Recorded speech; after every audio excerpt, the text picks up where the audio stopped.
Okay, hi everyone, I'm John Ennis, this is my wife, Ruth Brown. We're going to do now the Level 3 Week 1 recap from December 2013.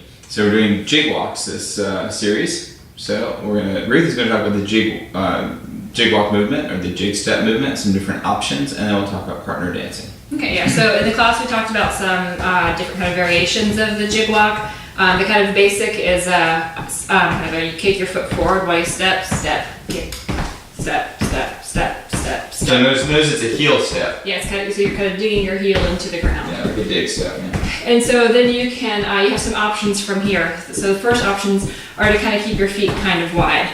And you want to make sure that you're kind of sinking down as you're doing your heel digs, kind of really, getting that nice loose feeling. Another option is you can step and you can kind of cross your foot, over your other foot. Kind of do this cross step. You can also really work on kind of changing the emphasis of your hips, and that's with either the kind of wider version or the cross version. This will come in handy as a nice styling for when we do the kind of partner repeated jig steps, which we'll do in a few minutes.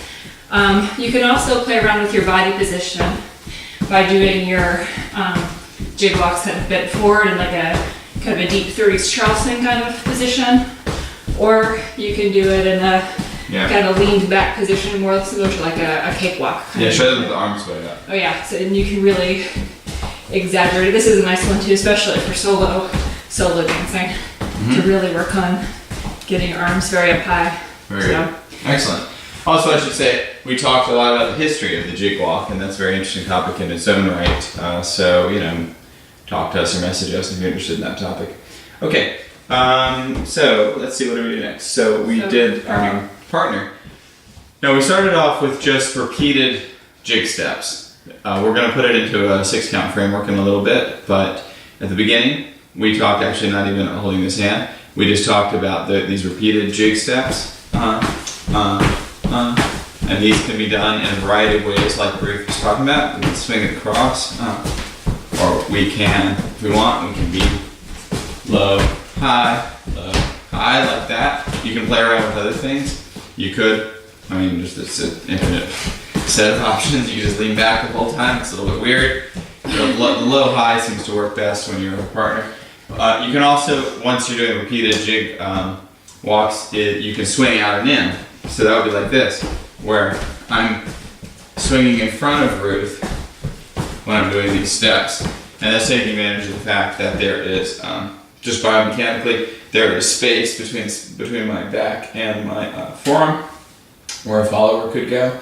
It doesn't really work to try to put the follower in front of you. That doesn't make a lot of sense, but she can go behind you. Okay, so we played around with that. You can also rotate. That's something we'll work on more next week. But when you're doing these jig steps, we can rotate around. And it's just kind of a fun, goofy thing. All right. Then with partner. With the 6-count. Yeah. So we put it into 6-count framework. So here, the thing that I think is important is that we don't really do rock steps. We do steps. And in our opinion, the easiest way if you're doing the jig walk, the thing is that you need to, on 3, after you've done, say, step, 1, 2, on 3, you don't want the follower moving, guys, leaders. If the follower is moving, it's going to be hard to get her to do this heel step. So really your best strategies are to have, say, step, back, heel, step, back, heel, or you could have step, behind, heel, step, behind, heel, step. Okay? But whatever your second step, your step on 2, should be a step that stops the follower's momentum so that when you do this heel on 3, that she's not moving. Otherwise what will happen is you'll do your heel and she'll step forward and there'll be a kind of moment where you're not connected. So really try to make sure that you stop the momentum on 2. So if we're moving back, what that would look like, we'll start up here. So we'll start with heels here. So heel, step, back, heel, step, back, heel, step, back, heel. Okay, and you'll notice that if we're going to do the backward stepping, then what I do is I have my heel step, then I have heel, this step on, in this case it's the 4. If we have 1, 2, 3, when I step on 4, I'm going to start the backwards movement.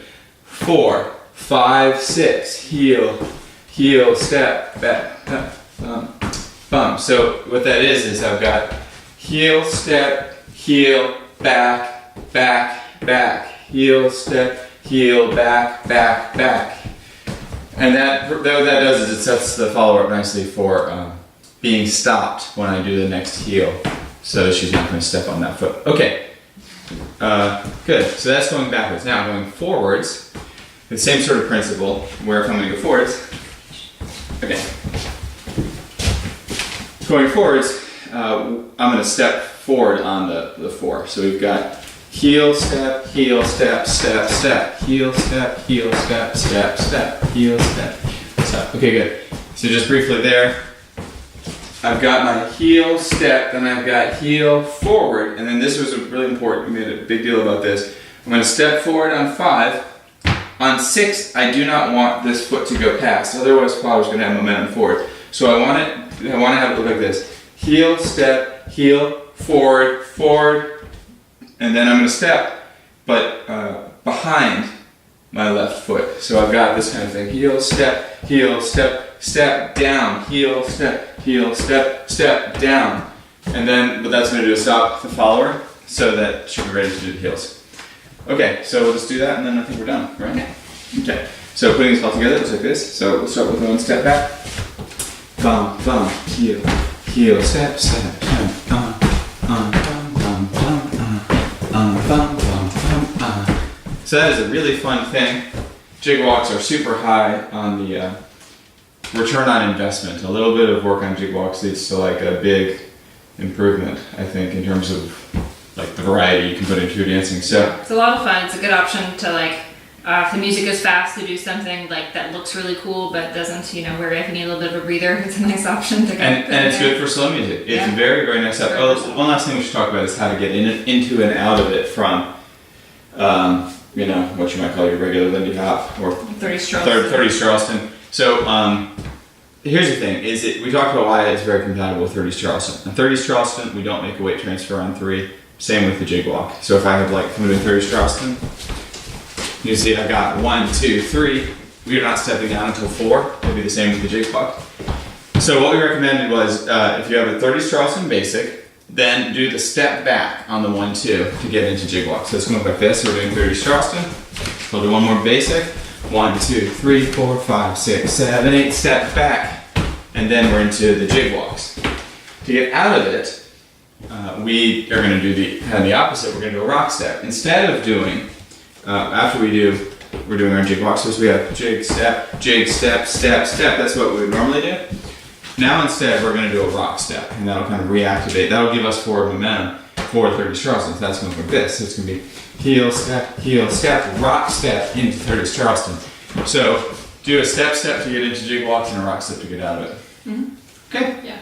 That's it. Great. We'll look forward to seeing everyone on Thursday, and thanks for showing up and learning. It's really fun. Mm-hmm.